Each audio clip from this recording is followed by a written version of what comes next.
औना मिट्टी थल्ले तेरी उच्ची शान ने, औना मिट्टी थल्ले तेरी उच्ची शान ने, सुझे छट के तू तुर जाना वेड़े, सुझे छट के तू तुर जाना वेड़े, किसे नहीं तेरी धार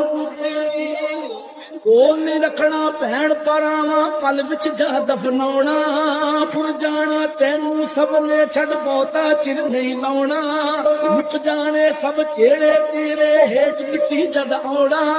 मुस्तिद साधक रुस्से नू तैनू किसे नहीं आउण मनाउणा झूठे मान ते आकड़ तेरी झूठियां तेरियां बातां खल्ला नाल बनावे पल विच दिनां नू खादियां रातां झूठे महल मनारे तेरे झूठियां तेरियां बातां अमला बाजो साधक ओथे किसे नहीं लैणियां बातां ओथे अमला ते होणे ने